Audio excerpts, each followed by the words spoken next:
前、三重県の桑名宿から鈴鹿峠まで東海道を走りました。今回はその続きを走ります。ゴールは東海道の西端、京都の三条大橋です。おはようございます。私は今、滋賀県と三重県の県境である鈴鹿峠に来ています。前回、三重県内の東海道を走った際のゴールです。今回はついに私も上洛することになりました。しかしガソリンが高くなったものです。今は価格は落ち着いていますが、一時期はこのチャンネルの存続が危ぶまれるレベルでした。しかしこの先もまたいつ値上がりするのか分かったものではありません。なので今のうちに走れるところは走っておこうかと思います。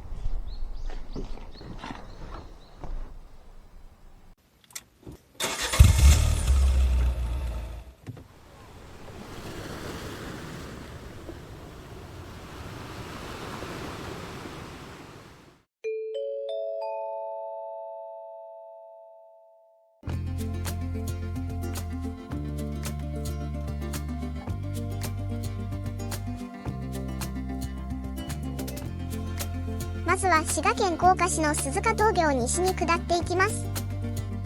旧国名で言えば近江です。国道1号線に出ます。今日は終始この国道1号に沿って走ることになります。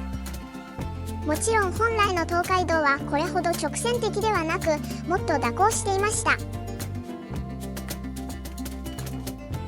山中の集落を走ります。本来のルートはこの右なので信号で展開します。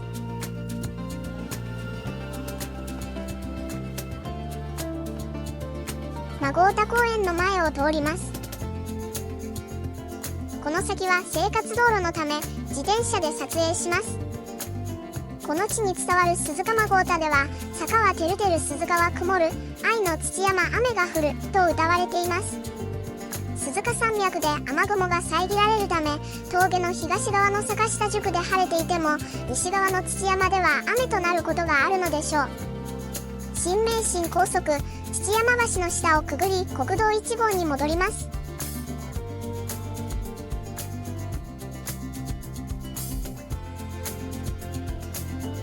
国道を外れ、井の花の集落に入ります。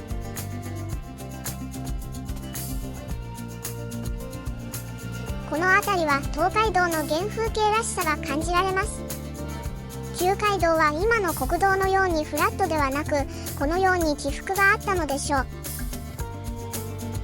反対車線の国道1号に戻ります。国道を外れ、蟹ヶ坂の集落に入ります。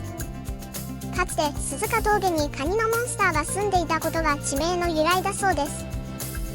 しかしここは滋賀、海なし県なのでおそらく沢ガニでしょう。蟹ヶ坂古戦場前を通過します。本来のルートはここを直進ですが、車が通行できないためまた自転車に乗り換えます。街道橋で田村川を渡ります。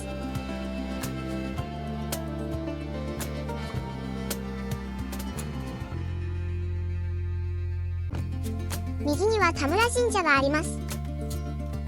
ここからは田村神社の参道が東海道となります。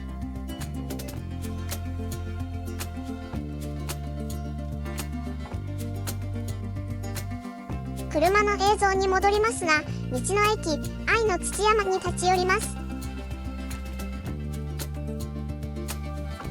この前衛的な建物のデザインは出ました隈研吾氏です。中ではこの地の名産品であるお茶を試飲することができます。そもそも先ほどからちょくちょく出てくる愛の土山の愛とは何なのか。説は8つほどあり1つに絞れませんが、一説には先ほどの鈴鹿孫太で坂下宿に相対するという意味らしいです。江戸から数えて49番目の宿場町である土山宿に入っていきます。東海道の西の難所である鈴鹿峠の手前の宿場町として栄え、旅籠屋は44軒あったそうです。街並みには当時の宿場町の雰囲気がよく残されています。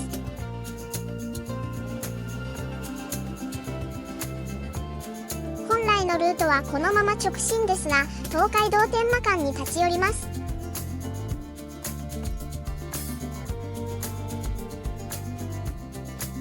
東海道天満館は江戸時代の民家を改修した資料館です。ちょうどしだれ桜が見頃でした。見学は無料ですが展示が充実しており、特に大名行列を再現した展示や東海道53次の盆景は見応えがあります。東海道に戻り、引き続き土山宿を西に走ります。土山宿は 2.5 キロ以上あったそうなので結構長いです。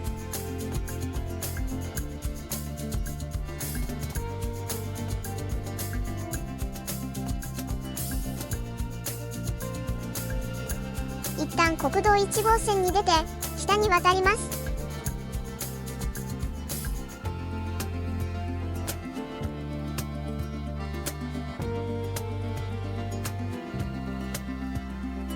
何やら作業中で先に進めませんが、どのみちこの先は川を渡る必要があるので迂回します。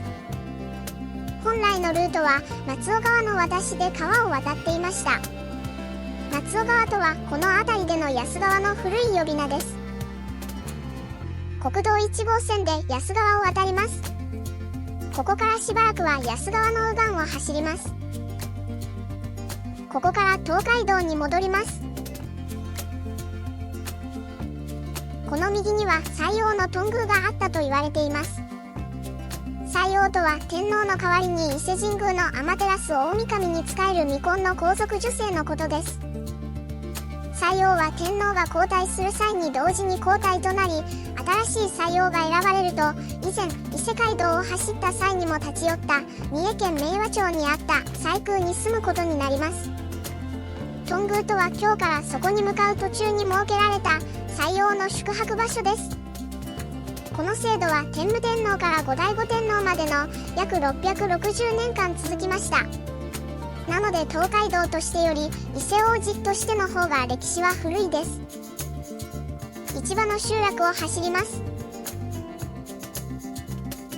市場一里塚跡を通過すると東海道の松並木が数本だけ残っています。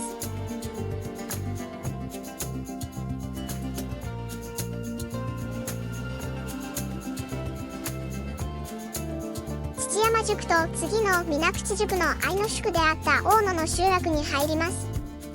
愛の宿とは宿場町間の距離が長い場合に設けられた休憩所のことで、正式には宿泊が許可されていませんでしたが、実際にはここ大野にも旅籠が存在しました。国道1号を南から北に渡り、今宿の集落に入ります。この辺りの東海道沿いには中世には大野城や今宿城といった城があったようです。今日走っている近江の南部は鎌倉時代から室町時代にかけては六角氏の領地であったところです。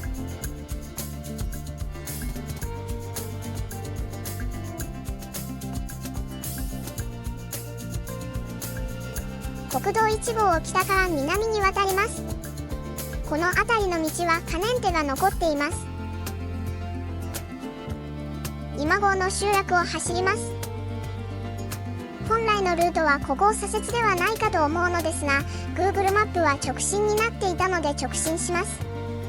まあ Google マップが正しいとは限りません。一旦安川沿いの県道に出ますが、すぐに外れます。この先は生活道路のため徒歩で撮影します。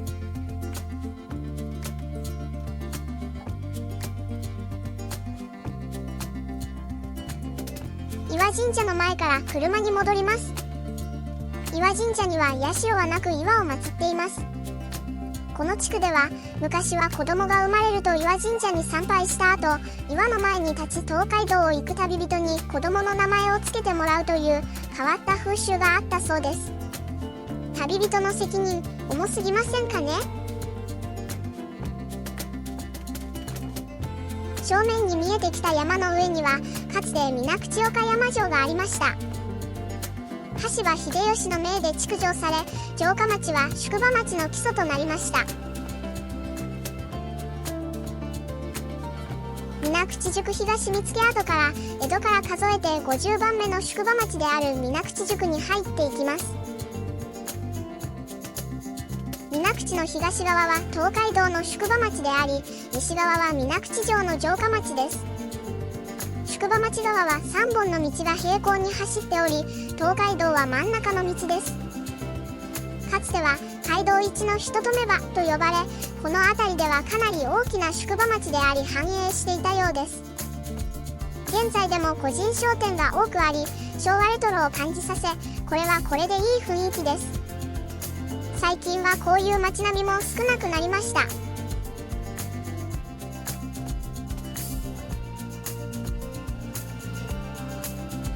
3本の道が合流し、近江鉄道の線路を渡ります。本来のルートはこのまま直進ですが、寄り道をします。甲賀市人町街道交流館では、この地域の名産品の販売やボランティアガイドによる観光案内が行われています。また申し出れば県の無形民族文化財である水口引山祭りで使われる山を見られるそうです。東海道に戻ります。この辺りは水口城の城下町であるため、道が可燃手となります。ここでいう水口城は徳川家光が上洛する際に宿泊するために作られた新しい城の方です。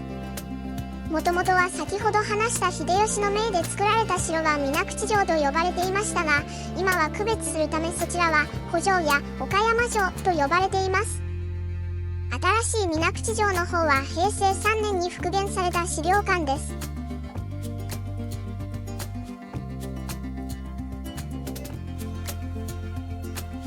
水口宿を抜け、再び北西に向かいます。北脇の集落を走ります。この辺りは安川によってできた中石平野であるため、フラットな道が続きます。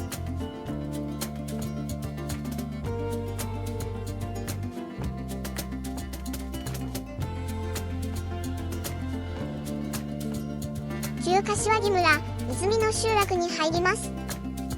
長かった甲賀市の最後の集落です。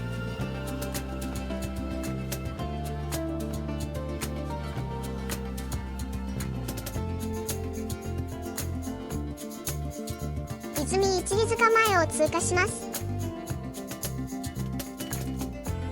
ここから本来のルートは正面に見える横田の渡しで安川を渡るため迂回します。安川の左岸に渡り湖南市に入りました。愛知県の江南市とローマ字表記は同じですが、湖南ドメインは江南市の方が取得しています。左には JR 草津線が走っています。右には横田城野党があります。200メートルほど上流から移設されたものです。三雲の集落を走ります。ここ三雲は猿飛佐助のふるさとを歌っています。そもそも実在した人物なのかどうか疑問ですが、司馬遼太郎説によれば三雲佐助義治という人物だそうです。甲賀忍者の里も近いため、まあロマンとしては悪くありません。吉永の集落に入ります。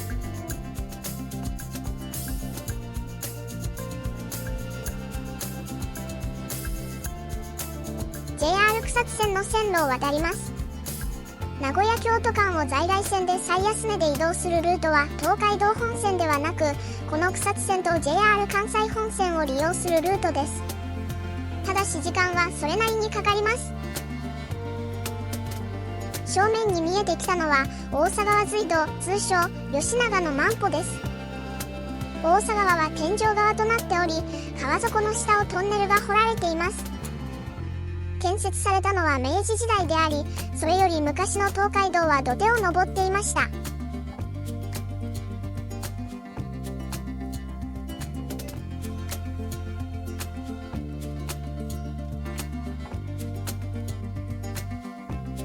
夏見の集落に入ります。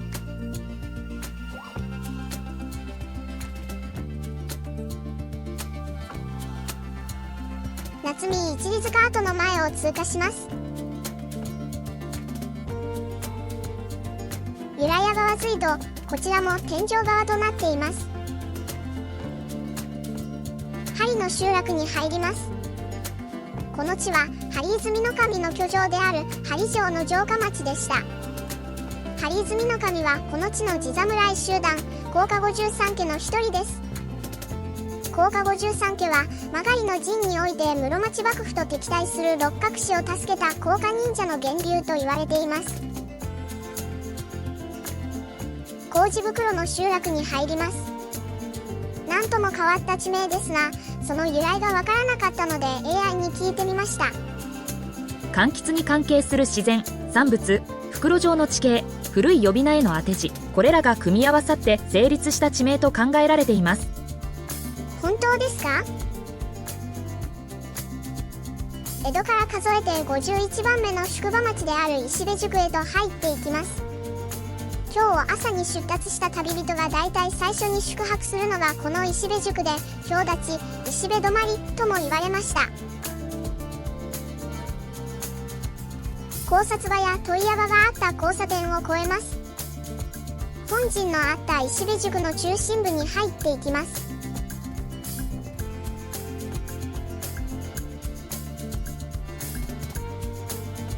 本来のルートはここを右折ですが、田楽茶屋に立ち寄ります。田楽茶屋は歌川広重の東海道53次の浮世絵の石部宿に描かれた茶屋を再現したものです。ただし実際の茶屋はもっと西の方にあったようです。豆腐とこんにゃくの田楽をいただきました。美味しかったですが、この後時間がなくなり、これが本日のランチでした。ダイエット中かな？東海道に戻り、引き続き石部宿を走ります。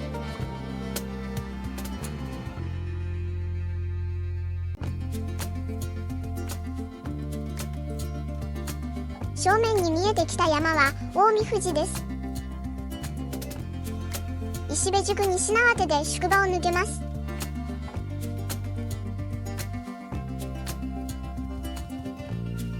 国道1号の下をくぐります。 JR 草津線の線路と並走します。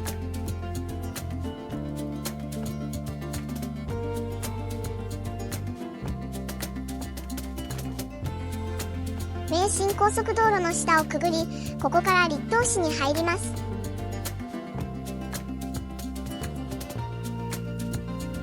伊勢落ちの集落に入ります。この辺りからはほぼ真西に向かいます。この辺りから上曲辺りまでの東海道沿いには旧街道らしい街並みが比較的よく残されています。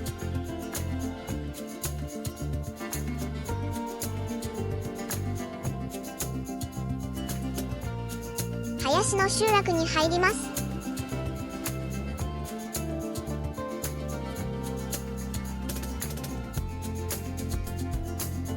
六地蔵の集落に入ります。ここ六地蔵にはかつては薬屋が何軒かありました。左にある旧和中山本舗の薬は徳川家康も服用したと言われています。滋賀県に現在でも製薬会社が多い理由として、一説には甲賀忍者が薬の扱いに長けていたからだと言われています。また近江商人が薬を持ち歩き、それが全国に広まったとも言われています。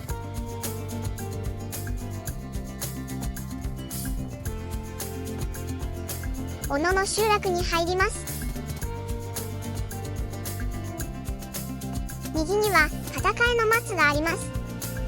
旅人がこの木の下で荷物を背負う方を変えたと言われていますが、おそらく松は2代目です。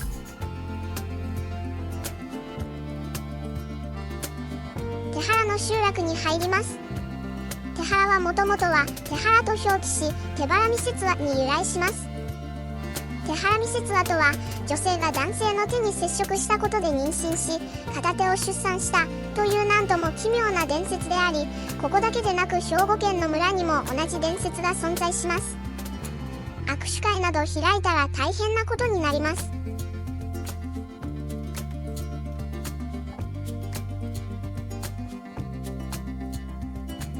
ここ上曲からは南西に進路を変えます。道は県道116号となります。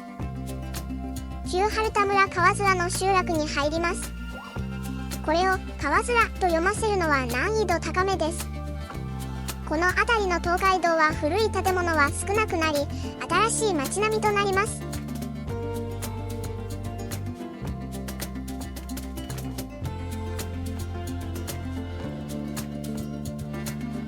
旧街道は屈折し、目川の集落に入っていきます。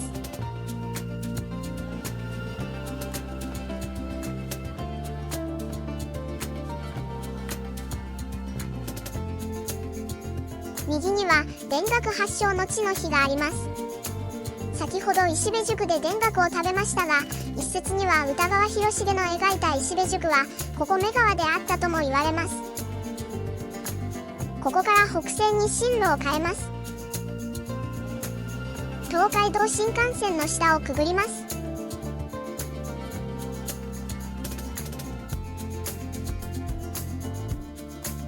ここから草津市に入ります。滋賀県では大津に次ぎ人口の多い都市です。久しぶりに国道1号を渡ります。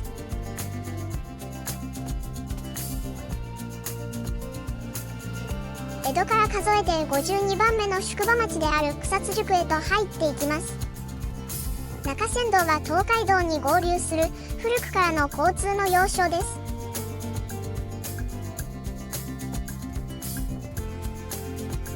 右が中山道、左が東海道となります。この先は逆向きの一方通行なので反対側から撮影します。国道1号線の矢倉南交差点から北に外れます。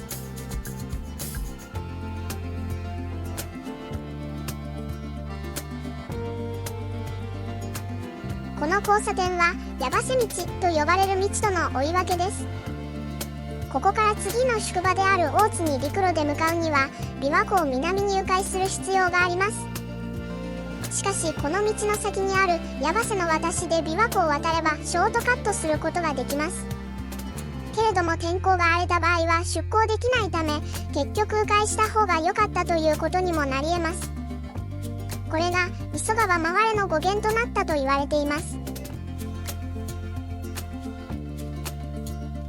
草津宿の中心地まで戻ってきました。左にある草津宿本陣に立ち寄ります。草津宿本陣は2つのみ現存する東海道の宿場町の本陣の一つです。ちなみにもう1カ所は以前立ち寄った豊橋の二川宿です。交通の要衝草津にある本陣のためかなり大規模で、参勤交代などで数々の大名がここに宿泊したと言われています。先ほど迂回したところまで戻ってきました。右には東海道と中山道の追い分けの道しるべがあります。本来の方向に戻ります。本来のルートはここ右ですが、車が通れないため迂回します。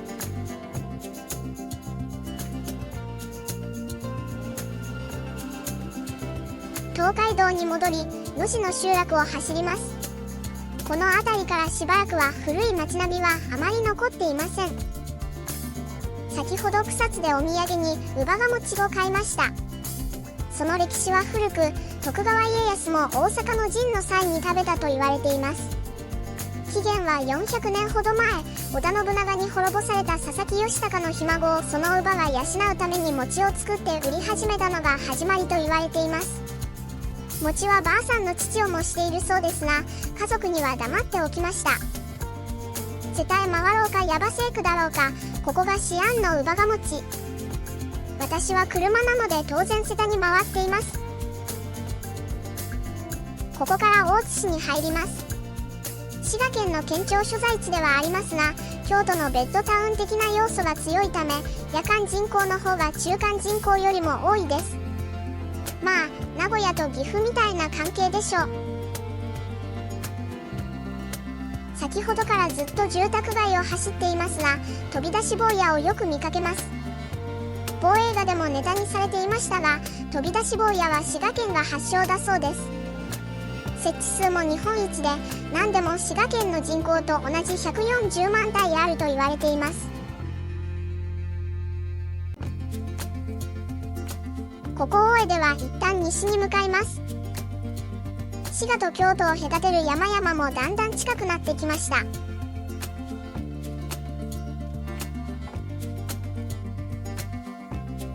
また南に向かって進みます。この辺りには奈良時代から平安時代にかけて近江国庁がありました。つまりこの辺りが近江の国府が置かれた国の中心地であったということです。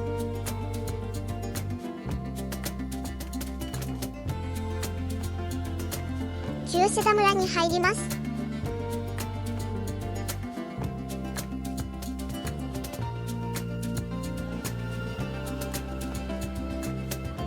本来のルートはここを右折ですが、立部大社に寄り道をします。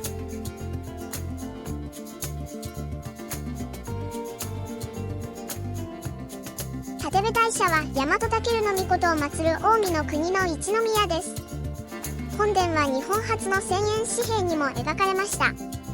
ただし使われた期間はわずか7ヶ月であるためかなりレアです。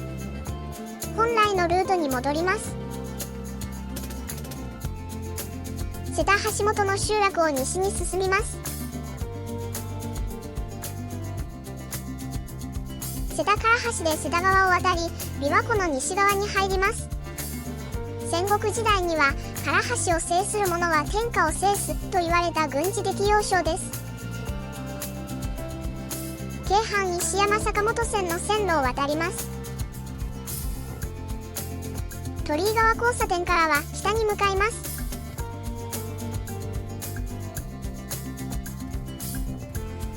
国道1号の下をくぐります。また京阪石山坂本線を渡ります。厳密にはここを左折ですが JR 東海道本線を越えられないため直進します。会津一里塚跡から東海道に戻ります。この右には歌川広重の近江八景の一つ会津の青蘭があります。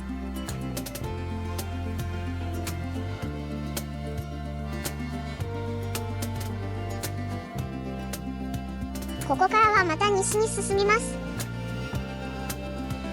また京阪石山坂本線を渡ります。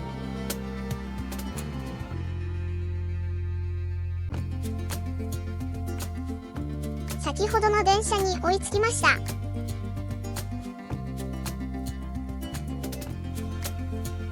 中野省の集落に入っていきます。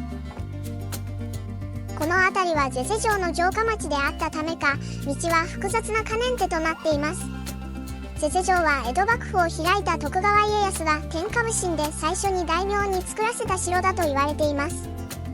ちなみに是瀬とは台所のことであり、かつてこの地が朝廷に食事を献上していたことに由来します。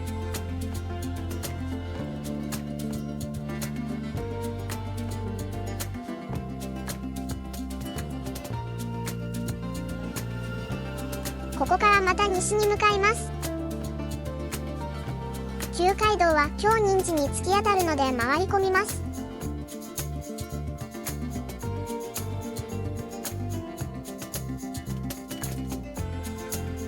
この辺りの旧街道はすぐ右は琵琶湖でした。草津を出た矢橋の私はこの先の石場や小船入りに到着していたようです。これは確かにショートカットしたくなる気持ちもわかります。実際徳川家康や家光も大阪や京へ向かう際はそちらを利用していたそうです。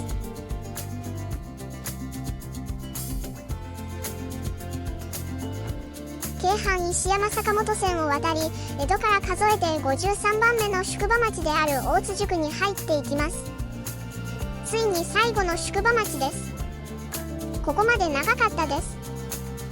旅籠の数は71と宿場町としてはそれほど大規模ではありませんが人口では圧倒的にナンバーワンでした。琵琶湖の水上輸送の拠点となる港を有し物流の中心としてかなり発展していました。大津から京までの東海道の坂道には雨で路面がぬかるんでも牛車が通れるように車石が敷かれていたと言われています。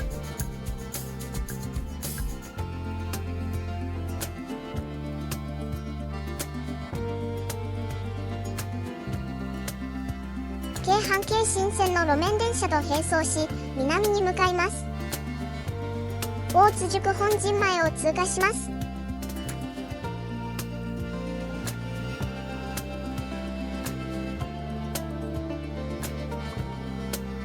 大津宿を抜け、国道1号に出て、大阪を登っていきます。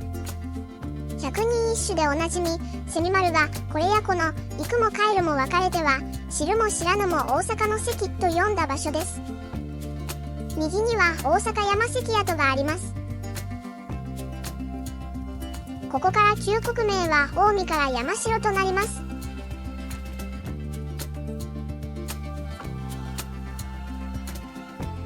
この先は車両が通行できないため国道1号に迂回します。京阪京新線と並走します。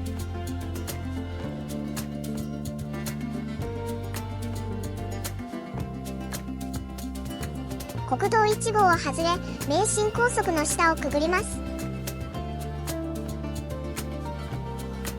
ひげ茶屋の集落に入ります。東海道と伏見街道の追分を通過します。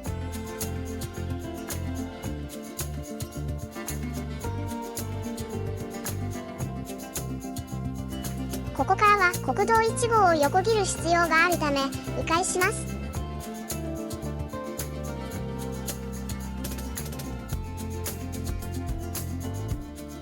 ここから京都府京都市山科区に入ります。篠宮を走ります。京都府に入り、やっと私も上洛を果たしましたと言いたいところですが、ところがどっこい、京都には洛中洛外という概念があります。京都には住んでいる地区によって厳しいカーストが存在するとまことしやかにささやかれています。ここ山科は京都の中心地とは山で隔てられているため、時に滋賀扱いされることもあるそうです。それはそれで、滋賀県にも失礼な話です。住所でマウントを取られたり、ブブ漬けを勧められたり、田舎者の私にとっては、京都で生きていくのはハードルが高すぎます。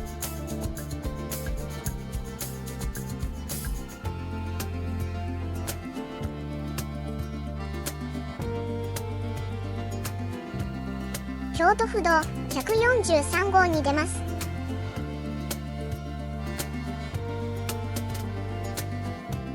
三笠で不動を外れます。車のすれ違いが困難なほど道が細くなりました。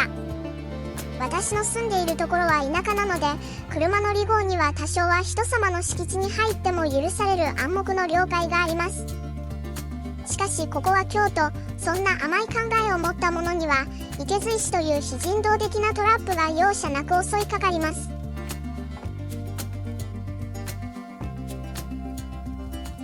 日の岡峠を登っていきます。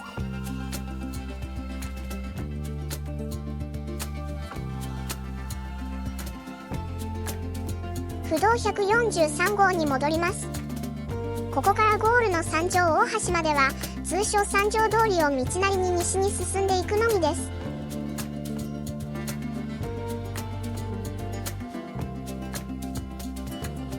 ここから東山区に入ります。この辺りからは観光エリアに入っていきます。代表的なところでは、右には平安神宮、左には八坂神社などがあります。現在、中国が日本への渡航自粛を呼びかけているはずですが、それでもかなりの数の外国人観光客がいます。さすがは世界の観光都市ランキング上位の常連、名古屋とは違います。東山三条交差点を越えます。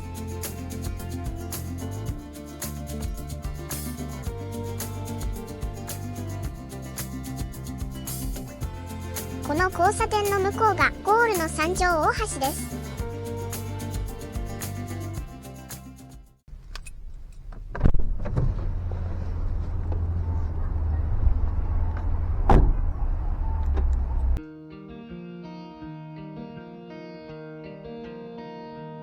京都の洛中洛外の境界線ははっきりとはしませんが、鴨川より西を洛中とする場合もあります。三三条大橋が最初に鴨川に架けられたのは室町時代と言われています。